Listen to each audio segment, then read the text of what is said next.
That's the dream. That's the Mm-hmm. dream. As Mm-hmm. a supervisor, your dream is to shift. Like when you can put music in a scene, and a scene gets so tied to the music that people hear the song and think of Mm-hmm. that scene. I honestly Yes. think that literally is like the peak. Like I put that up there with, with winning a Grammy or anything else. I Mm. honestly think that literally is like the top. Like I know that there are some movies and shows where I'm like, anytime I hear this song, like case in point, I know anytime I hear A Change Is Gonna Come by Mm-hmm. Sam Cooke, I Yep. always think of Malcolm X and what Yes. Spike Lee did. Like, and it's a ton of other examples like that. Mm-hmm. But if you can do that, like, I think you win. What's going on? Welcome to the New Music Business Podcast, Season 2. I am your host, Ari Herstand, author of How to Make It in the New Music Business, the book. Today, my guest is Brian Vickers. He is a music supervisor at Disney. Yes, the Disney, Walt Disney Studios. And he works on the in-house trailer team. They call this department the Hive. He's going to talk more about that. He's worked on films with Disney, such as the Avengers, both recent Avengers films, Star Wars, The Last Jedi, and The Rise of Skywalker. He's also done Black Panther, Frozen 2, Soul, Hamilton, Black is King, and many, many others. He has worked at other trailer houses, other music supervision companies. He actually got to start as a performer. He performed on the Sing Off, believe it or not, that a cappella show. This episode, we dig into all things sync licensing, specifically in the trailer department, because that is Brian's current specialty. But we talk about getting into sync licensing on both sides. So as an artist, of course, that's always my angle. But we actually spent a significant amount of time talking about if you wanted to become a music supervisor yourself. Brian gave some really great tips on how to go about that. So stick around to the end of the episode where we cover that in depth. As always, please follow me on Instagram at Ari Herstand or on Twitter as well at Ari Herstand. Or you can follow all of us and the show at Ari's Take on Instagram and Twitter. Visit aristake.com, sign up for that email list. That's where you're going to get all the most up-to-date information. If you're listening on Apple Podcasts, please leave a review. Those really help. We just actually highlighted quite a few of them on Instagram. So thank you so much for the reviews that you have left. It is quite a treat and joy to read through those. If you're listening to this on YouTube, please leave a comment after you watch the episode. Let us know what you think. And however you're listening to this, please subscribe to the show. All right, let's kick into the show. Brian Vickers, welcome to the show. Hey, glad to be here. So LA is currently in another major lockdown. I'm assuming you've been working from home since lockdown. Like Yeah. Disney hasn't really had anyone on the lot, right? Oh man, it's been a ghost town over there. Funny story. I took my paternity back in March because, like I said, I have a new baby. Took my paternity in March, the week of my birthday, and that week was the week that everyone got sent home. Oh, So wow. that was insane. Crazy Yeah, timing. I And sure bet. enough, that lasted for about 2 months or so. So maybe I think about May, I was back to work. But even back to work was just me opening my laptop and doing work Right. here at home. So Man, what is that like working from home with a 1-year-old? Oh man, it's all of the memes and the jokes that people have are so Yeah. great. Like I was on a Zoom one day and I was with, my team. Yeah. And sure enough, they heard the baby yelling, and I didn't think anything of it because I'm Yeah. like, I'm on mute, we're good. And sure Right. enough, like I think my boss interrupted to go like, hey, Brian, tell Amara we all said hello. And I'm like, and I look and I'm like, oh, this is great. Mm-hmm. But yeah, it's a lot of dodging. I get you, me Yeah. and that mute button are BFFs, Yeah. man. So I just yeah. expect on every Zoom call that there's going to be a child that's going to wander in and start climbing on their parent because that's happened so Oh frequently. yeah, I'm just yeah. like that. I don't even. And the best thing is parents have gotten so good at just multitasking that Yeah. child while conducting the interview or while in the meeting, and it's just like this jungle gym happening all Right. over them, and it's like they don't even skip a beat, and I'm just sitting That's it. here marveling at what is Right. happening, shocked that this is Hey, actually that's able the to talent, carry on. man. That's the talent. Serious You stay talents. focused. You're right here, and Wow, it's I like destruction all over. But you're like, oh, it's cool. I'll get back to it. crazy. So how is it? So what are you working on these days? You're Yeah, primarily in like the trailer department, right, at yeah, Disney? yeah, yeah, yeah. So what are the Yeah. current projects that you've been kind of working on these days, and how is the workflow shifted, if it has at all, like kind of being at home? Yeah, it's a complete shift, honestly. Mm-hmm. I work on the theatrical marketing side, so we're Okay. responsible for trailers, TV spots, behind the scenes content, Mm-hmm. featurettes and anything to get people interested in our films. I work for the in-house trailer team called the Hive. So we exclusively work on Disney properties and Disney films, etc. Mm. But one thing a lot of people don't know about the trailer industry is even as an in-house, we have to compete against outside vendors. So, Mm. for whatever the big trailer might be, sure, we might be working on it, whether it's, as an example, Falcon and Winter Soldier, which just Mm-hmm. came out. We just dropped a trailer for that one yesterday. Mm-hmm. So it'll be us along with maybe 3 or 4 other trailer houses around town. And we're all competing to win out, on whatever the final spot is. I think people think automatically, oh, that's your movie, that's you. Frozen, that's you. Da, da, da. Yeah. Yeah, every movie we have a shot at, but we're not the only ones working on those films. That's so interesting. So who makes those final calls on which trailer wins? Yeah, man, that's up to the client. That is up to the client, whoever they may be. And here's the thing, just to, I guess, to further elaborate on that, Yeah. even though I work for Disney, Mm-hmm. we have clients, like all of our clients are Disney clients, whereas some of the trailer houses, they have different clients with different studios. They might have Okay. a client at Disney and then a Mm-hmm. client at Paramount or a client at So they're Lionsgate and totally so third forth. party, non-exclusive. Correct. Yeah. Right. Right. For us, our client is only Disney. But Right. once again, that's how the trailer world operates. Everyone competes Mm-hmm. against, each other, and the client ultimately decides, you know what, that's the trailer that we want to go with. And when you're saying the client, I'm assuming is it a combination of like the director, and the producer of that film? Yeah, another good question. Okay. It usually varies. There's Okay. always like a point person per Okay. whatever the campaign is. But Sure. remember, even with them, it then has to go up eventually to the filmmaker and to whoever is the Mm. head of marketing for whatever the studio may be. So a Wow. lot of people Lot of have to see steps. it. Yeah, so that's so interesting. I mean, Disney is like, it's such a massive company, and I have a couple good friends who work at Disney on the lot, well, when they could be on the lot. Right. And it's just, it's so interesting when you're talking about the third party and like what is actually under the Disney roof and what is in kind of outsourced. And my friend who Right. works there, he actually was running a third party company that then Nice. Disney kind of brought in house and was like, hey, it'd actually be better and warmer if you're just like all Perfect. here. Yeah. And he's like, Yeah, that's a good move. absolutely, let's just do that. So specifically when you're kind of working on these trailers with the Hive, and so are you guys still was the Hive a third party company that Disney acquired, or did they just kind of create this name in house for you No. guys? So here's a brief history of our team. Mm-hmm. It actually all started with Star Wars: The Force Awakens.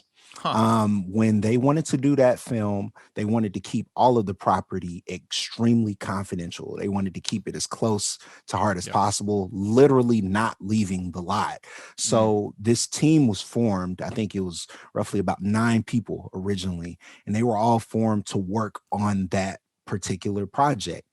And after that campaign was over, I guess the powers that be decided, you know what, this is a good idea. Let's keep them in house, Mm. and let's give them other properties that we don't want to leave or that we want to, just be very, very secure with.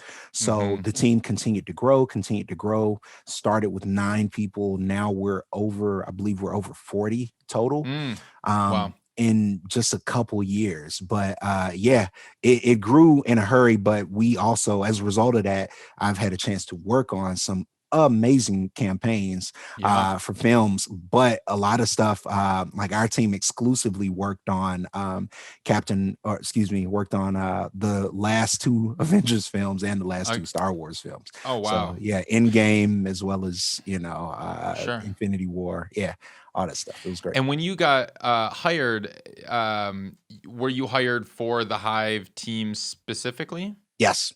Yeah, Okay. yeah, yeah. I funny enough, I got in and I had applied for Disney a while back. Sure. And I guess they remembered whole 9, went through the whole process all over again. But yeah, it Cool. was it was always for the Hive and for Mm-hmm. music supervision. Nice. And what is your role specifically that you do kind of on a day-to-day Sure, basis? sure.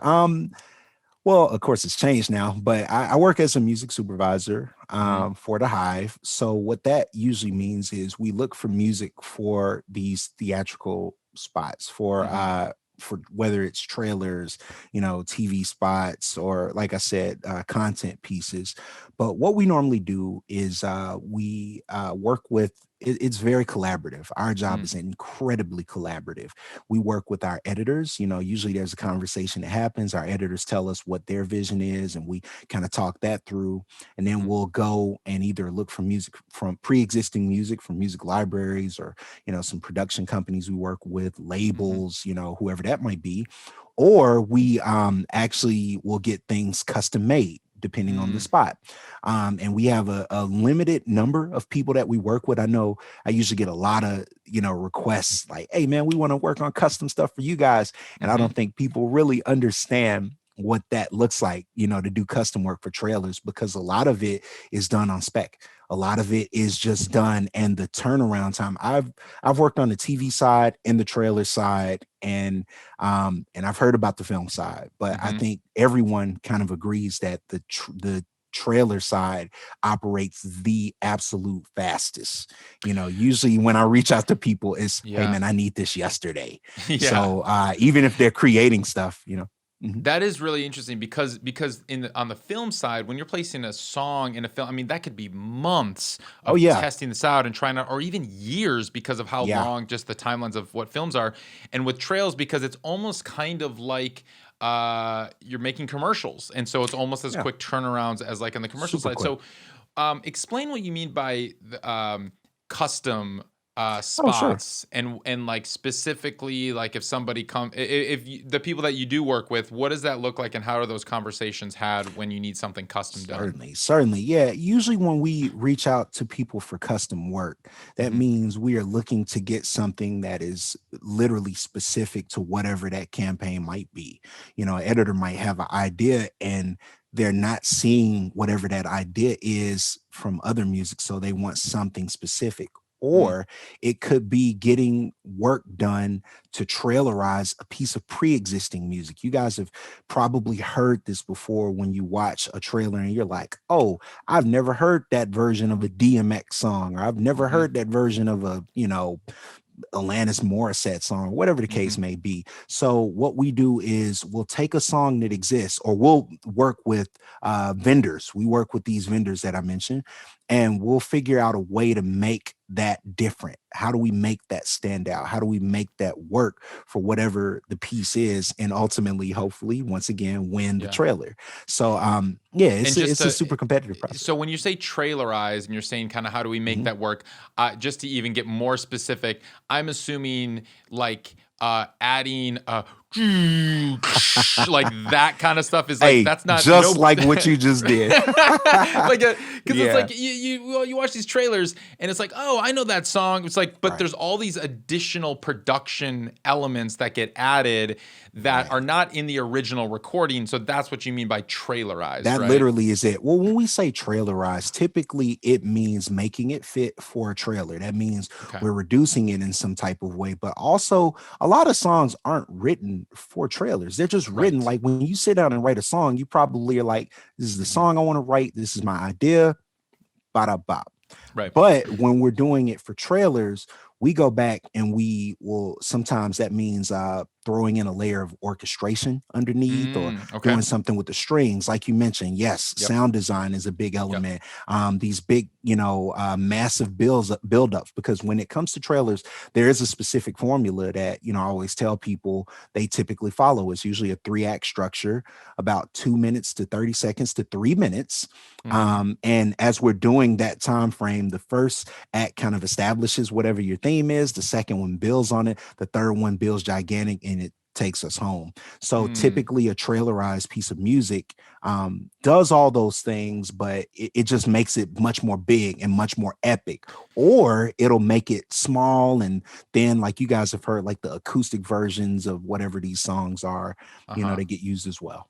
That 3x structure, that formula, that's so interesting because if somebody wants to get their music placed in trailers, should they be thinking about creating music with that kind of a 3-act formula structure? Or do they take an existing piece, and would you say it's better to like take your existing songs and then get it over to these vendors you're talking about, the music libraries, or what are Yeah. some other vendors that you're mentioning that will do this kind of trailerization? Right. I think that B is is the answer. I Okay, think okay, that yeah. whenever I think it's a good idea to create a song. Number one, it Mhm, always starts with themes and ideas. mm, And it's not just specific to trailer either. I want to be very clear about that. yep, Like that's just something in general that sync kind of has to follow. Like we like mhm, songs that have a definitive emotion or feeling. Like I know what you're saying. You feel sad, you feel happy, and things mhm, that just resonate more emotionally. Now, whatever that might be.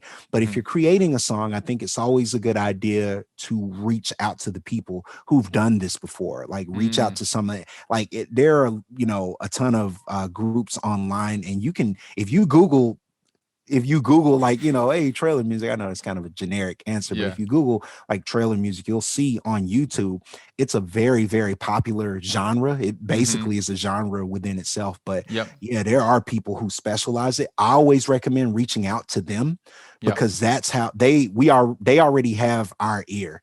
yes, Like they know what we're looking for. So I right. definitely recommend reaching out to some And of those so folks. how does somebody find those people who like those third parties? Like, do you have a list somewhere? Is there a list of these are the Disney vendors that we love and these are the people you should go contact to get into that door? Like, how do we even know where to start? Like, who are these people? Well, yeah, like I said, I think it is something that you will have to research to see who.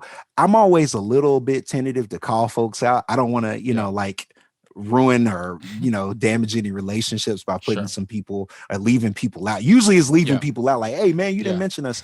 That's a thing. But yeah, I think that when you look up these trailers, if you just do a quick search of, Uh-huh. trailer music production companies or trailer music companies, I think that people don't usually think to look for them. So they're Mm, like, oh, I didn't know that this was a thing. I always recommend people look up those companies that way, but also look at their credits. You'll know, mm, like, oh man, that they did the music. And the funny thing about social media, like even on Twitter, it's a lot easier to find, like, oh, who did this recent music for, whatever this film is, because mhm, those companies are going to be like, oh, that's us, mhm. and you can go to their website and see everything that they've done, and usually one company will lead you to another and another and another. Mm, cool. So No, that's a really great tip to just search the trailer music companies because yeah, like you said, a lot of people probably don't even right, realize that's a thing. right.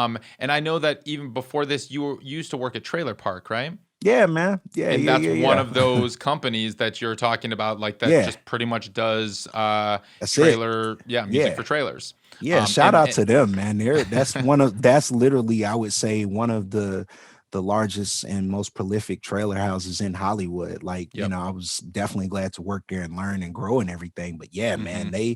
they work with a ton of different studios. So they Mm-hmm. would be a trailer house. And if you're looking to get your music to them, Mm-hmm. typically it's a good idea to go to the trailer music companies that they work with. And once again, I think that when you start to get these people that are doing these big blockbuster films, you'll Mm-hmm. see that the circles are pretty small, but Mm. they're definitely out there doing their thing. So to break that down even further, so trailer park and companies like that are making trailers, Right. and you're saying they actually outsource or work with, I should say, Right. kind of let's call them licensing companies, Sure. music licensing companies, or sync agents, I guess, the ones Think that kind agents. of Yeah. have a All bunch that. of artists or a catalog or something like that. And so they don't necessarily have an in-house roster of artists and music, but they can go to their preferred Right. agents, or licensing agents, that kind of thing, Right. sync agents, and say, hey, we're looking for a song, send them the brief, we're looking for a song that's Right. like this, and then they get the song. Now, does trailer park, do they have in-house, and these kinds of companies, I'm just using them as an example, but like, Right. do these trailer companies have in-house composers who will trailerize the song, or do they depend on these third-party kind of licensing companies or sync agents to Right. trailerize that song and send it through? Well, I know typically, like I said, I know a lot of companies don't usually have in-houses, and Uh-huh. usually prefer working with the people who specialize in it, just because Okay. the workload and the workflow is so rigorous Yeah. and so intense that folks don't want to. Not that they don't want to have these teams, but it's just it makes more sense to work with a lot of different people, because the Mm. same way our clients as trailer houses are looking Mhm. for different trailers in different spots, they also like to work with a lot of different companies to see what folks are capable of and to Mm. see what different sounds they can take to, Yeah. to whatever the approach might be. So yeah. Cool. So, I'm assuming that artists can't come to you and pitch you music, and is that safe to assume? I mean, people do it. I it's not mean, it's not sure. gonna like stop them. I can be like, Yeah.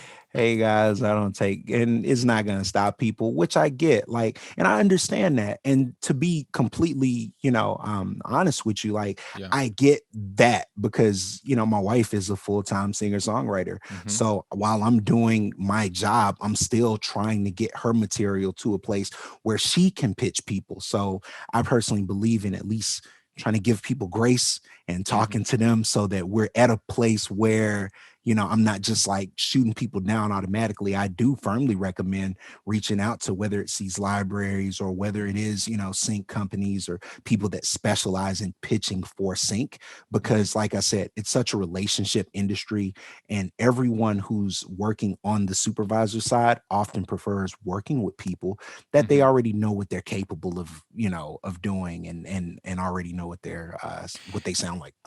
And I'm assuming it also probably deals with the sync agents, and those companies have cleared all the rights. And I know there's a lot of confusion oftentimes with artists and musicians who may not realize that they don't have the rights to clear themselves, or maybe they Right. used a sample, or maybe they have a co-writer or something like that. And so if they were to come to you and be like, yeah, this is my production, and you place it, and you realize later that there was a hidden Tupac sample in there, Oh now man, you're being sued. that's a nightmare on Elm Street right there. First of Right. all, when we talk about clearing tracks, like first Hmm. and foremost, I think that these are things that I always recommend for artists. If you are Hmm. looking to do sync, I firstly have to say, please stay away from all samples. Like, if you cannot sample at all, that would be incredible. If something even sounds remotely close to a sample, it might likely be a red flag for supervisors. Like they might Mm. say, hey man, I don't know, because that sounds like a thing. And they want to avoid getting sued. They want to Right. avoid these last second. Good grief, man. What that Right. is giving me anxiety thinking about that. But that, you know what I'm saying? Like that is a Right. thing. Like you have to always be cognizant of, not putting this stuff in there. But also I always tell people that when you're creating and when, folks on our end do what it is that they're doing, Mhm. we all know the songs that get done over and over again and that we hear over and over again. But yeah, ultimately, the supervisor or the company, whoever the client may be, they're going to have to clear it. Mhm. So if they like it, I usually am like, we'll let the powers that be make that determination. But they'll let you know right out the gate. There have been Mhm. instances where we've pitched some stuff and the label already pushes back, like, hey man, they're not gonna clear that. And we respect it and we find other things. But I Mm. think as a supervisor, that's one thing I always tell people that want to be supervisors. It's not just, hey man, I know the perfect song for this. And I'm Yeah. like, if you're good, that's the difference, is having plan B. You always have at least a plan B, C, D, E, F, and G, man, because you Mm. just really never know how things are going to go. And talk about that a little bit in some of the specifics of like if you had the perfect song, why wouldn't it go? Like what are some of those factors that would prevent this perfect song from being placed? Shout out to politics. You know what I mean? Just like any other job, like there are certain instances where Mhm. you feel like this is it. Let's run. Mhm. But someone up the ladder might see something differently, which is why I Got it. always think, when people are like, what do you think is the greatest asset that a music supervisor could have? And I always say, being flexible and Mm. collaborative, because you can't take this stuff personal. There Yeah. have been, like once a week where I'm like, oh, cool. I like that campaign. I see what you're doing. Got a great song. Let's do it.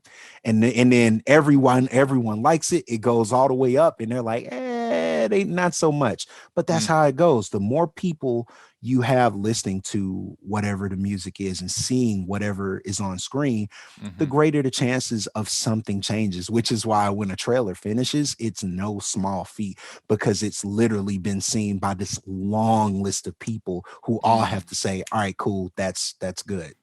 And by So the things time change. Yeah, Mhm. and by the time you actually finish your trailer that's gonna go up the chain and compete and everything like that, um, the music in there has already been cleared and checked and, like, all of that, right? Or do you sometimes use, like, placeholder songs thinking like, "Well, let's hope they'll give us this in our budget," or something like that? How does Well, that work, or what's the timeline? I'm in a unique situation in my Mhm, company where we get to be primarily creative. So mhm. that means we don't have to work as much on the clearance side. We Ah, don't have to, because there's a different team that handles that. But I will say that even in being, having that difference, we don't just go nuts. You know what I'm saying? Like we always are mindful of certain things. We always try to be mindful. First and foremost, our goal is to make sure that we are being as creative as possible and that our mhm, editors and our team has something and can present something that they are comfortable with.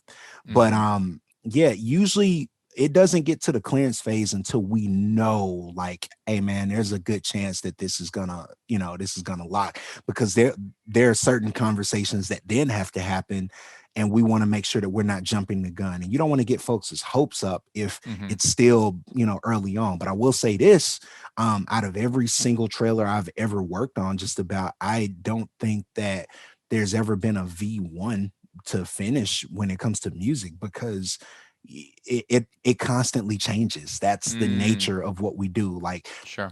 things change in with the visuals, and Mhm, things need to change with the music, and mhm. it's just a part of it. But Yeah. it's very tedious, but that's the gig. So, what is the process for you? And step me through this because I've never. Most people have not been in your shoes where they're like, "All right, we're creating the new Avengers trailer. Right. Go!" Like, what does Right. that mean? Break that down and like Right. step by step how that even works. Right. Well, I think that there are a couple things that are unique in my position, working Yeah. for the company that I work for that are different. When you work for a company like Disney, there are some projects that have pre-existing themes that are very well known. So if you're working on something like Avengers, there's an Avengers theme that people Mm, automatically can identify. So a lot of times in my mind, I know one way or another that theme is going to show up somewhere. Maybe the spot is built around the theme. Maybe the music, interpolates the theme in some type of way. Or maybe, we do something else and just use the theme as a button. So mm, that part, I think, is one slice of the pie versus, sometimes it really just depends on what the work is and the direction. Sometimes we know movies will be blockbuster films, but we want to take a small, more minimal approach. mm, So it really just depends on, on, at least for me, it depends mhm, on the editor and how they see. And my goal mhm, is to, try to meet them halfway so that they can present what it is that they see, mhm. as well as, all these other pieces of the puzzle, like I said, because there are so many people involved. But even if you're on Yeah. the TV side, it's the same thing if you're working with, producers or showrunners or whoever the Yeah. case may be, on the film side, directors, the whole nine. Your goal is to make sure that you are presenting something musically to fully communicate the Mhm. vision of whoever you're working with. So when you come into the process, is it safe to assume that the picture is locked and the trailer is virtually done and you just need music, or Nope. when do you step in? Yeah, so Oh when nah, when are man. you part of it? Yeah, we're super early on, man. Like we Okay. sometimes we're looking at dailies. Like our people are What putting are together. dailies? Sorry, our people are putting together like the earliest shots of the film before, like literally, oh, they were on set. Here's what they have. Boom. As opposed to, like having, because I know that's more of a film thing where, all right, cool. There's an assembly, what they call an assembly or something that's put together. And, they have an idea. All right, let's try this right here. This might be a good, thing for on camera or whatever. But what we do, we're early, hey guys, here's the project that's coming down the pipeline. Let's see if we can start thinking of ideas. Like yesterday, for example, Mhm. and working for Disney, we had an event called Investor Day, which they announced a ton of features and a ton of projects that are coming up, many of whom I did not know. I was like, oh wow, that's a thing. All right, cool. And secretly, I'm already kind of letting the wheel spin to say, all right, what would I use for this? Or what would I use for that? Or Mhm. what does that look like? So we're early, early, early on. Like I might next week, our bosses might come in and say, hey guys, this is what we're going to be working on. And then we just we just Yeah. go from there. But yeah, we're more often early than not. Cool. And so are you working alongside the editors when it's like time to create that trailer? Are you kind of, I mean, when you could be in person with them, would you be like sitting next to them in the editor's bay and they're like, all right, so we're kind of putting this together. What do you think music would fit with this kind of thing? Yeah. Or yeah, how does that work? Yeah, man. And it's funny because you mentioned working from home and the Yeah. difference. Hmm. That's the biggest difference, man. Really? Usually when we're on the lot, we're able to go in the bays and we can talk to editors and say, hey man, how are you feeling about this? Or hey ma'am, excuse me. Like how are you feeling about Sure. whatever's going on? And we just have a conversation, like a real early talk. Here's what I'm thinking. Let's try something like this Cool. or whatever. And sometimes whoever is working on the project, they've looked at whatever it is, like they've Hmm. already looked at either the movie or they've looked at, some early footage and have gathered ideas. Sometimes they haven't. Yeah. And because ultimately the job of the music is to determine the emotion of whatever's happening on screen. So Hmm. it's a Yes. very important thing, which Yeah. I am so grateful that I'm in a job that is so relevant, to the film world and to, just entertainment in general. Like we all Yeah. know how, like I know we always joke like music is important, music is life, da da da. Like no, music is very key because sometimes that might be the difference in somebody washing dishes and saying, hey, wait, what was that? And them stopping to go see what it is versus, I don't care. Like it's a very important game. Yeah, and I mean, you have an interesting history. You were a music major, right? And Yeah, you man. Yeah, studied yeah. like vocal performance. Yeah, yeah. Shout out to Howard University in DC, Ha- man. Yeah, yeah, yeah. I was a vocal jazz guy up at Howard. cool. So Oh, yeah. nice, nice. Alongside Vice President Harris, is that a few? She's Yeah, probably a few man. years What's before up? you. Oh yeah, she's definitely Right, way I before know, me, I know. man. Like Yeah, I was a young pup, but right. same place, you know, Same but place. yeah, Yeah, different yeah, time. yeah. So that's cool. So you do have music that like it's not just something that you fell into this job and it was a job and like you came over from like the tech department. It was like, no, music has been a part of you Oh and you man. happen to Yeah. find yourself, it's like in this niche of the industry. Did you know in school when you were studying vocal jazz and jazz performance that's like sync Uh licensing, this is what man. I want to do, music supervision? Look, that's a great question. I To be completely honest, I got into music early. I got into Hmm. music super early because my mom put me in the church Mm, choir when I was like 4 or 5, couldn't talk words. They're like, yeah, just get in the choir and see what happens. But I yeah. began to like love music. And not to mention they begin to notice, like, oh man, you kind of got an ear for this thing. So yeah, I got in super early, but by the time I got to college, usually it's like, all right, well, what are you doing with a music degree? Well, you can teach, Yeah. which is cool. I Right. love and man, shout out to all my music teachers in general. I love it because Yep. those were always my favorite teachers. But I Yeah. was like, you could teach or you could perform. Hmm. You hope you can go to New York or LA, get a label thing, da da da. Hmm. But it was by the time I hit my senior year in college, I said, I need to figure something out because I Mm. don't know how that's going to. And it was just like a real honest conversation like, you might not get signed. What happens? Yeah. So that's why I ended up going back to school. I went to Full Sail as well, Uh-huh. and got my associates in recording arts because I said, here's what I'm going to do. I'm going to learn how to do a studio thing. I'm going to learn how to speak studio, like from the technical Mm. standpoint, and learn, like you already know the musical performance part. Hmm. Let's put this part with it and let's see what happens. Because my Mm. goal was to like do producing. I was like, oh, I want to be a music producer and let's see how we can do with that. But I remember, and now I'm hopping back in time, but Yeah. earlier on, I remember watching the Bernie Mac show. I'm always going to credit this show, but I remember watching the Classic. Bernie Mac show and I remember thinking like, wow, the music really feels like he chose it himself. Wow. And I said, like, man, like these are songs that I know, that I'm familiar with, that I love, and I know my parents know it. I know they love it because it's like right in their lane, and that's what they used to play for me all the time. But Hmm. I said, what is that job, and how do you do that? And that's when I learned what a music supervisor was. Fast forward to Wow. years later, after I finished Full Sail, they hit me up like, hey man, what about an internship with this company? Hmm. And I ended up interning and was like, yo, if this is on the path to do it, let's go, man. And yeah, Hmm. been in Where it was ever your since. internship? It was with the company Buena Murray Productions. That was my Ah, first gig. they That's how I got in, man. they did like MTV stuff in the real Oh world and that yeah, kind of man. stuff, That right? that was their, like, when I would pitch them, I would tell people like, oh yeah, it's Buena Murray, it's Bad Girls, Real World, Yeah. and Kardashians. Now I think, My yeah. my first sync placement ever was in 2005 and it was on the real world placed Oh by them snap. and I think it was Oh, Carrie Hughes was like music supervising oh at the yeah, yeah, time or something like yeah. that. When were you I'm assuming you were there probably a few years after I that got if I there in like, let's see, '08.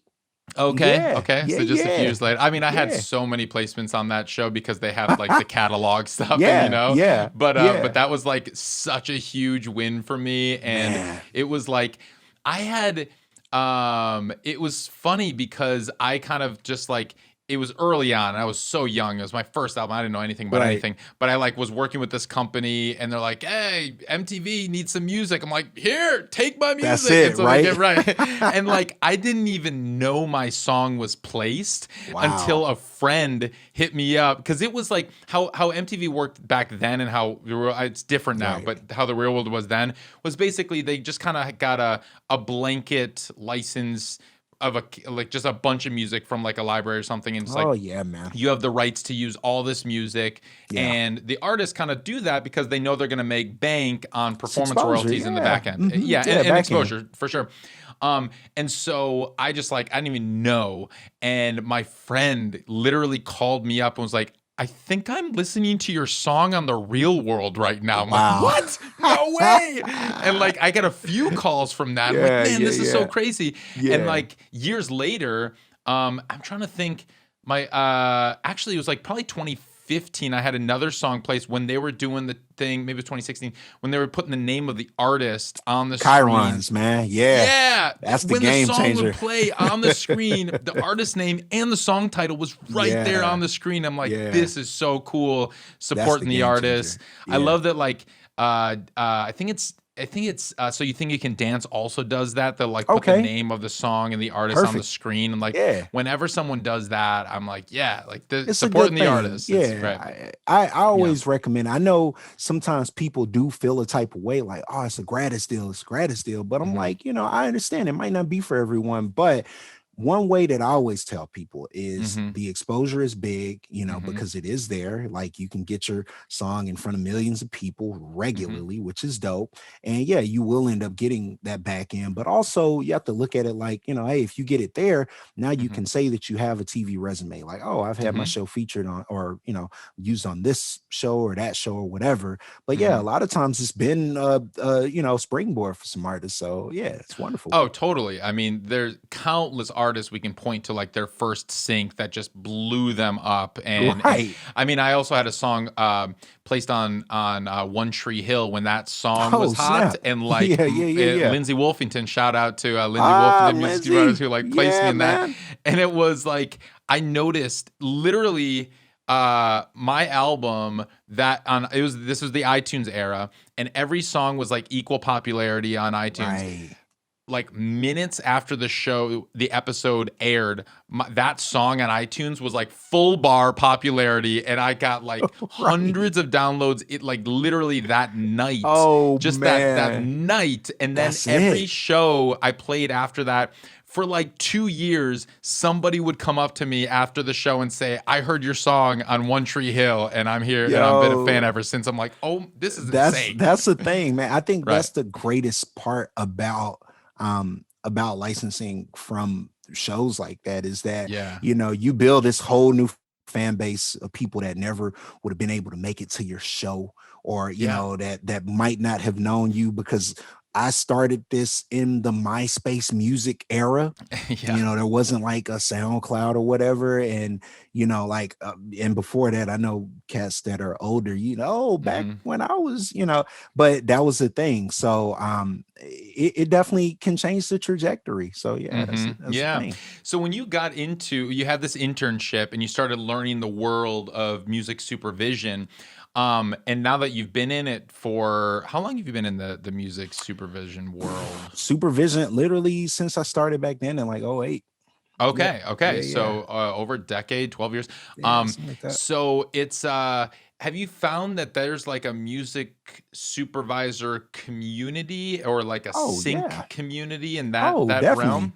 It's definitely a really solid, close knit community, man. Like Uh-huh. back when, back when the world was open, like yeah, that Right, was right. that was a thing where you could Mm, go out and see people like, oh man, I saw what you did on that show. Like I still hit people up on Twitter or whatever, like, man, mhm. this joint was amazing, or I really enjoyed this, or what a great placement for that, because Cool. everyone I think is still kind of rooting for each other. At least Mhm. that's how I see it.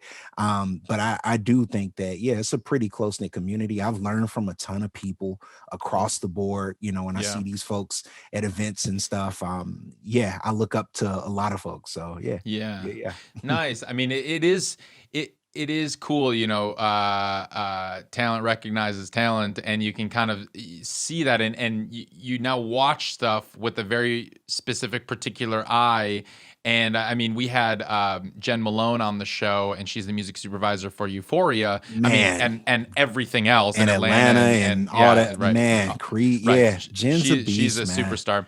Yeah. And I was I was watching Euphoria at the time, which was so cool, and there was like a scene where the song like altered the entire vibe of that scene, and it was Right. like it really like it drove the entire scene, the song, and it was like it was unbelievable to me that music. I mean, as a musician, I'm like, this is obvious, but like that it could have such a powerful Right. impact in a Yes. scene that you think is like, oh, it's about the script and the writing and the actors and whatever, but like, no, this song really powered that Exactly. scene, and it was, yeah, and it's like really, it's like, That's wow. that's the dream. That's the Mm-hmm. dream. As Mm-hmm. a supervisor, your dream is to shift, like when you can put music in a scene and a scene gets so tied to the music that people hear the song and think of Mm-hmm. that scene.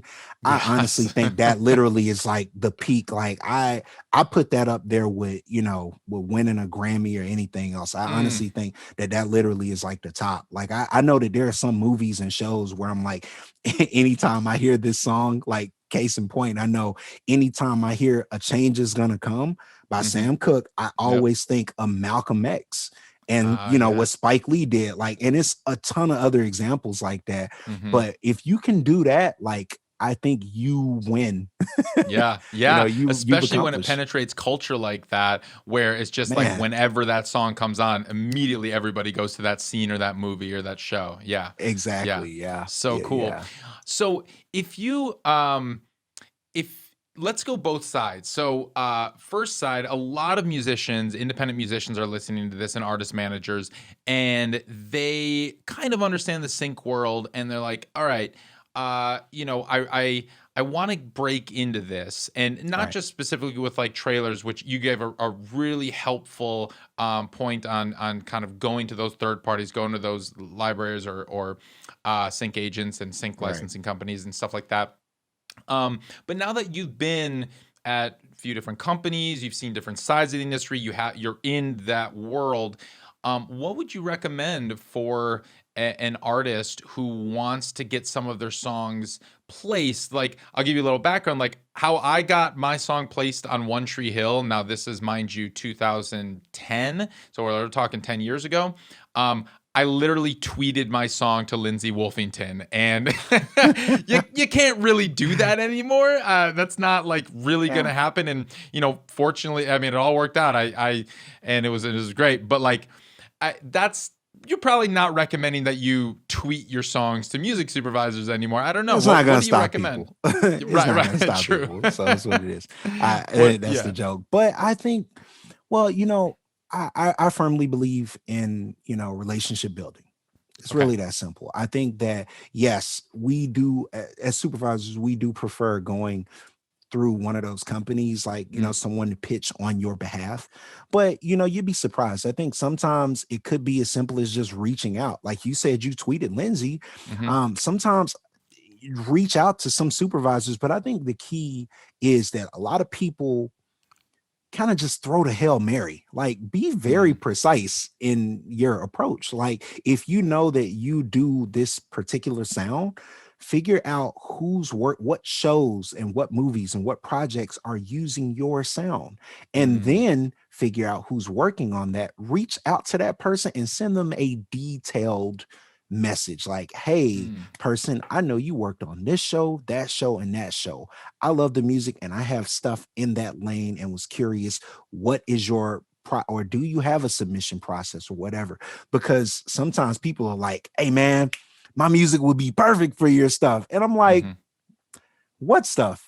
Well, for Right. all of it, it works Yeah. for everything. No, it doesn't. You're crazy. And Yeah. because that's just how it is. And I know, like I said, I understand, especially now with, you can't do the touring thing and Mm-hmm. venues are shut down. So sync is like booming in a Yep. sense. And it's about to be even bigger when, production starts back up for everyone. But I Hmm. think that, like I said, just taking a strategic approach is really the best decision, like reaching out to people based on what you have and what they've done, hitting up IMDb to see what are their past projects. Do they have a sound that they typically go after? Like, it Hmm. requires a lot of work that sometimes, to be honest, I don't think people are willing to do. Sure. So it's just a matter of doing the complete legwork, Hmm. and just reaching out. But that really is the best thing. If you're going to reach out Yeah. to people blindly, at least give them a reason to open your email, like Yeah. that, so that they know that you've done your part. I love that. I mean, that's so key. And that was gold what you just said. So everyone listening to this, I hope you had your notebook out and taking furious notes, because that way he basically wrote the email for you. But Dope. it was great, and it's like it was really, yes. Start off, open your email with "I've done my research." I mean, you don't say "I've done my research," but basically Right. you cited their shows, you Right. show admiration, and you basically compliment them on their work that they've done. They're people too. They have Yeah, man. emotions. Yeah, man. And I have Right. off hours too. Like, Right. man, look, Right. I get a lot of emails and stuff where people are like, hey man, can you just listen to my song? Like, hey man, it's like 12:30 on a Sunday. Yeah. Right. What? Like, I'm just Right. chilling. Like, Yeah.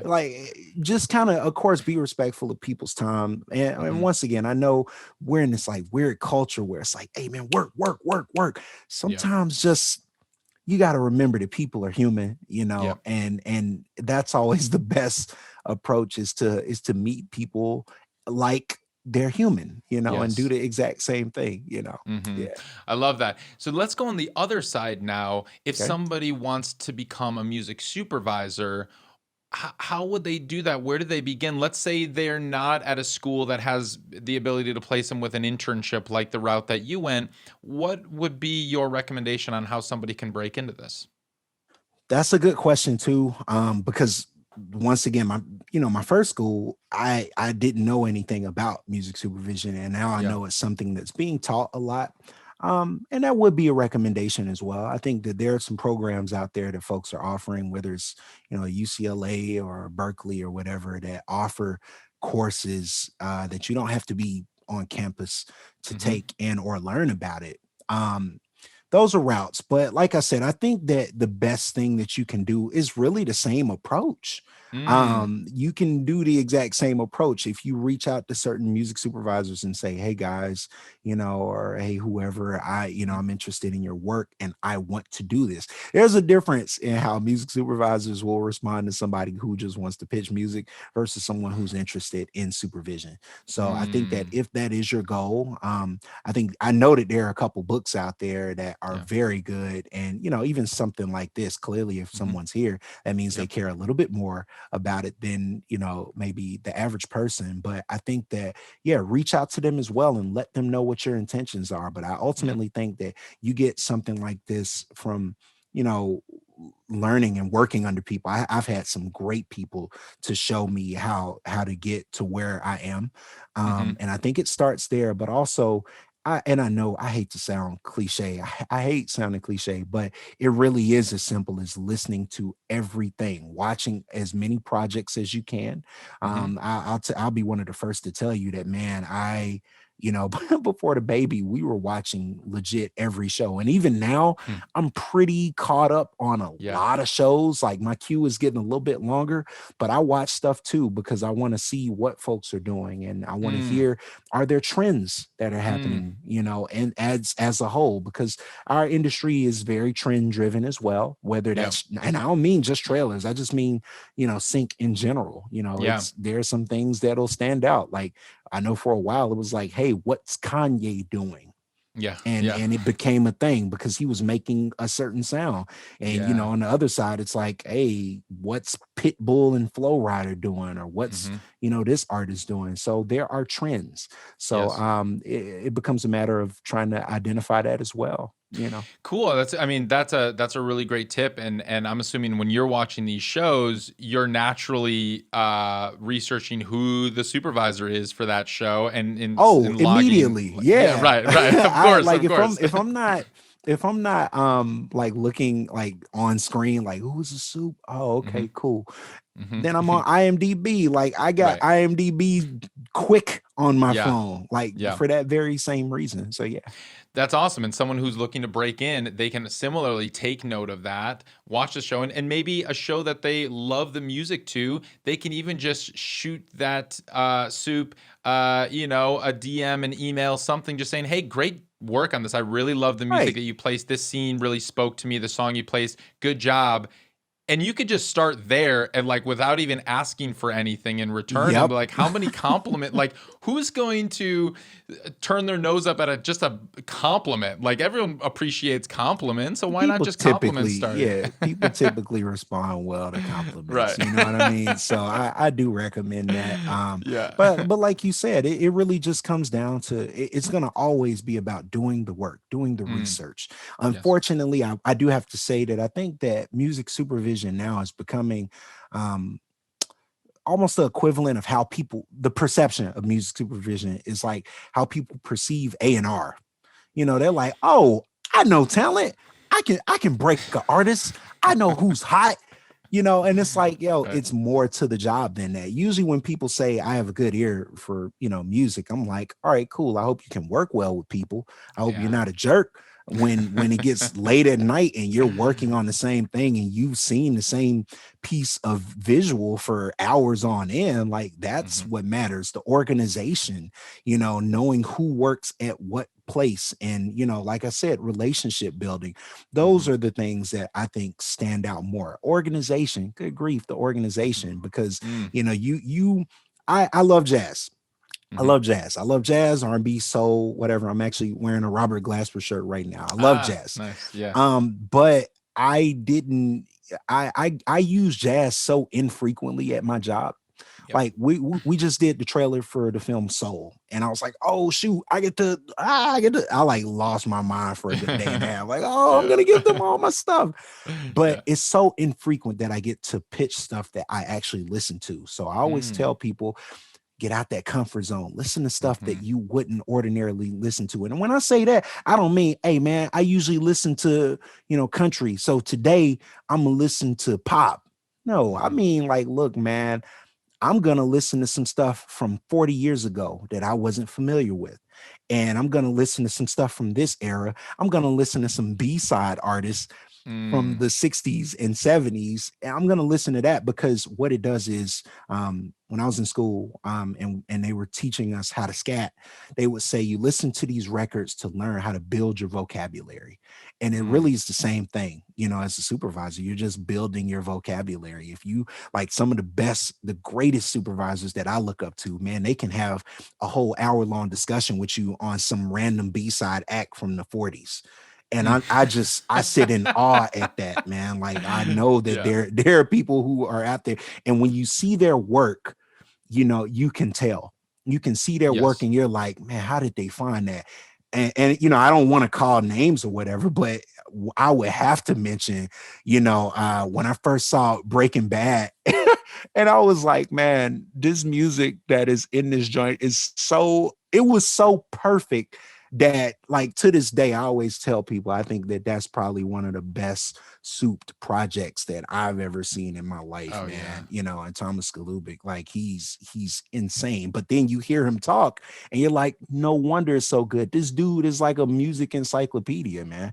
So Mm. I think that that's something that any aspiring music supervisor has to make the commitment to be, Yes. just study the work completely in totality and don't leave your feelings at the door. It's not always going to go your way, and when I Sure. say not always, I mean hardly ever. Right. But Yeah. yeah. Mhm. Cool. That's a great tip and really great pointers. Thank you for that. Mhm. Well, Brian, thank you so much for this. I have one final question that I ask everybody who All comes on right. the show. Yeah. What does it mean to you to make it in the new music business? Oh man, that's a great question. I think to make it in the new music business requires diligence and it requires patience, and it requires understanding. You actually tweeted this a couple of days ago. I think you said something like the music business is it's not a sprint, it's a marathon. Mm-hmm. I believe you tweeted something in that lane. And I think that I agree 1,000,000%. Like you can't let it become so easy to get discouraged, and it becomes easy to not, to think that things aren't working out, but you have to keep pushing. I always tell people that you never know who's relying on your voice and what you have to say, like whatever it is that you're bringing, clearly it's something special, it's something unique. And in order for us to get to whatever the new music business is going to look like, you can very well be a part of it, because who knows how you will shape it and how you'll change it. I love that. Brian Vickers, thank you so much. Yeah, this was incredible. So many gems. Yes, we'll talk again soon. Have a wonderful day. Hey, cool. I appreciate it, man. Thanks. Thanks so much.